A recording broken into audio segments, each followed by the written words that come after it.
Что может быть страшнее для родителя, чем несчастный или даже смертельный случай с его ребенком? Этот вопрос не просто абстрактное философское рассуждение, а глубокий, парализующий страх, который тихой тенью сопровождает каждого, кто однажды взял на руки свое новорожденное дитя. Мы строим планы, мечтаем о будущем, бережем детей от ссадин и простуд, но жизнь порой устраивает проверку на прочность в самый неожиданный и, казалось бы, абсолютно безоблачный момент. Эта история могла завершиться ужасной, невосполнимой трагедией, если бы не собака по кличке Леала. День начинался идеально. Были те самые первые теплившиеся летние дни, когда воздух наполнен ароматом цветущей липы и свежескошенной травы. Семейная пара Алексей и Елена вместе со своим 4-летним сыном Сашей решили навестить давних друзей, проживавших в уютном загородном доме. Вдали от городской суеты, шума магистралей и пыли, взрослые рассчитывали отдохнуть на свежем воздухе, пообщаться и насладиться тишиной. Маленький Саша был любознательным, живым и невероятно смышленным ребенком. В 4 года мир кажется огромной детской площадкой, где каждый куст, каждый камень и каждый жучок таят в себе великую тайну. Пока взрослые обустраивали веранду, расставляли угощения и вели неспешные разговоры о жизни, Саша с радостным смехом бегал по мягкому зеленому газону. Во дворе дома находился небольшой декоративный пруд. Он был красиво обложен гладким речным камнем, вокруг росли кусты ириса и водяные лилии, а в прозрачной воде иногда мелькали золотистые рыбки. Пруд казался абсолютно безопасным, уютным элементом ландшафта, и никто из взрослых не мог предположить, какую опасность он в себе таит для маленького человека. Рядом с Сашей постоянно находилась Леала, верная собака хозяев дома. Это была крупная, умная и невероятно чуткая собака с бездонными карими глазами. С первой минуты приезда гостей Леала взяла на себя роль негласной няньки. Она нежно сопровождала мальчика, терпеливо позволяла обнимать себя за шею и шагала с ним рядом, помахивая хвостом. Вроде бы ничего не предвещало беды. Солнце светило ярко, из дома доносился тихий смех взрослых, а во дворе раздавался детский лепет. Секунда. Иногда требуется всего лишь 1 секунда, чтобы мир перевернулся с ног на голову. Пока взрослые на мгновение отвлеклись на разговоры в доме, Саша подошел к самому краю пруда. Возможно, он хотел поближе разглядеть забавную стрекозу, севшую на кувшинку, или потрогать пальчиком в воду, чтобы спугнуть маленькую рыбешку. Оскользнувшись на влажном от воды гладком камне, мальчик потерял равновесие и с тихим всплеском упал прямо в воду. Упав, ребенок ударился головой о подводный валун и потерял сознание, даже не успев закричать или позвать на помощь. Вода мгновенно сомкнулась над ним. Саша остался лежать на поверхности воды вниз лицом, абсолютно беспомощный и недвижимый. В этот момент во дворе не было никого из людей. Единственным свидетелем происходящей катастрофы стала Леала. Увидев, что ее маленький друг попал в беду, собака моментально бросилась на помощь. Без колебаний она прыгнула в воду, подняв брызги, и попыталась схватить мальчика зубами за одежду, чтобы вытащить его на берег. Но вытащить из воды мальчика, находящегося в полном бессознательном состоянии и ставшего тяжелым от намокшей одежды, собаке не удалось. Скользкий берег и вес ребенка не позволяли ей справиться с этой задачей в одиночку. Леала мгновенно поняла, драгоценное время уходит, и одна она не справится. Тогда преданная собака выскочила из воды и, не теряя ни секунды, устремилась к дому.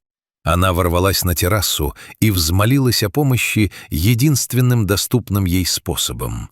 Она начала громко, отчаянно, непрерывно гавкать, привлекая к себе внимание взрослых.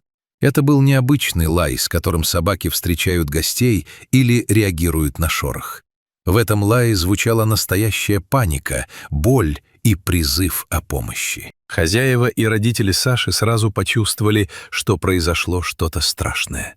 Лиала прыгала, скулила, схватила Алексея за край брюк и буквально потянула за собой в сторону пруда. Когда собака привела растерянных и напуганных взрослых к пруду, перед ними предстала жуткая картина. Маленькое тело Саши неподвижно лежало в воде. Отец бросился в пруд и вытащил сына на траву. Мальчик не дышал. Его губы посинели, кожа была мертвенно-бледной, а пульс Александра уже еле прощупывался. Он был настолько слабым и редким, что, казалось, сердце вот-вот остановится навсегда. Елена вскрикнула и упала на колени, а Алексей, преодолевая сковавший его ужас, начал действовать на автомате, вспоминая базовые навыки оказания первой помощи. Целых полчаса, 30 бесконечных, мучительных, страшных минут жизнь мальчика пытались спасти с помощью искусственного дыхания и непрямого массажа сердца. Хозяин дома в это время судорожно вызывал спасателей и скорую помощь, пытаясь объяснить диспетчеру адрес. Каждая секунда казалась вечностью. Алексей нажимал на грудную клетку сына, молясь про себя обо всех святых, прося сына сделать хотя бы один вдох. Лиала стояла рядом, не отходя ни на шаг, преданно и тревожно вглядываясь в лицо маленького Саши. Наконец, во двор с сиренами приехала реанимационная бригада скорой помощи. Врачи тут же перехватили инициативу у обессиленного отца. На мальчика надели кислородную маску, подключили приборы, капельницы и загрузили в автомобиль. Однако прогнозы приехавших на место трагедии докторов оказались не самыми радужными. Мальчик находился в состоянии глубокой гипоксии. Его мозг долгое время не получал кислород. Врачи прямо в машине и затем в больнице честно готовили родителей к худшему. Ребенка, скорее всего, не удастся спасти. А если чудо и произойдет, то он останется тяжелым инвалидом из-за необратимых повреждений головного мозга. Для Алексея и Елены этот день превратился в ад на земле. Отец Саши потом говорил, что в тот момент он ощущал только страшную смесь печали, ужаса и полного неверия в происходящее. Все происходящее было для него как в замедленной киносъемке. Мелькающие белые халаты, пиканье мониторов в реанимации, холодные коридоры больницы, шепот врачей. Мозг отказывался воспринимать, что еще пару часов назад их сын смеялся и бегал по траве, а сейчас его жизнь висит на тончайшей нити. Мама мальчика испытывала то же самое. Полиция, опрашивающая свидетелей, скорая помощь, больничный запах и умирающий ребенок. Это жуткая, разрушающая картина для любого родителя, способная сломать даже самого сильного человека. Елена сидела на скамье перед закрытыми дверями палаты интенсивной терапии, не чувствуя ни времени, ни холода, и только шепотом повторяла имя своего единственного сына. Саша впал в кому.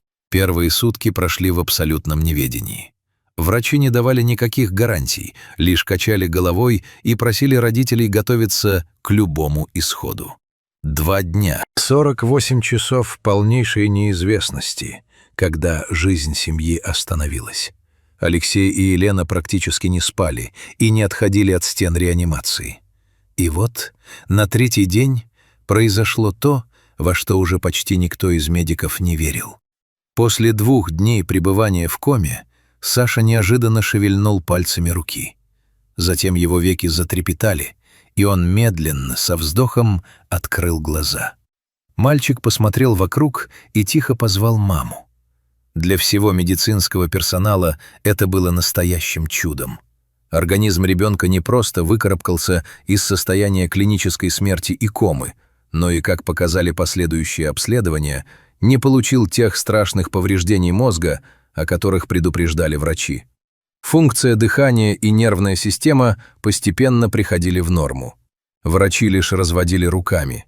С медицинской точки зрения такое быстрое и полное восстановление после столь длительного пребывания под водой и в коме казалось почти невозможным. Через несколько дней Сашу перевели из реанимации в обычную палату, а еще через неделю выписали домой. Когда семья вернулась из больницы, первой, кто встретил их у порога, была Леала. Собака осторожно подошла к Саше, уткнулась своим влажным носом в его ладонь и тихо заскулила от счастья. Мальчик обнял собаку за шею, точно так же, как делал это в тот самый роковой день. Папа ребенка теперь постоянно твердит всем знакомым и друзьям, что если бы не эта преданная и умная собака, то у них не было бы ни малейшей надежды на спасение ребенка. Ведь если бы Леала замешкалась, если бы она испугалась, если бы не привлекла внимание взрослых мгновенно, те драгоценные минуты были бы упущены навсегда, и никакая скорая помощь уже не смогла бы ничего сделать. Такая вот история. Это еще одно яркое, неопровержимое подтверждение того, насколько собаки умные, верные и храбрые создания. Они способны чувствовать чужую боль, принимать мгновенные решения в критические моменты и любить беззаветно. Большое сердце и мужественность Леалы спасли еще такую юную, только начинающуюся жизнь и уберегли родителей мальчика от самой страшной, невосполнимой трагедии на свете — потери своего любимого ребенка.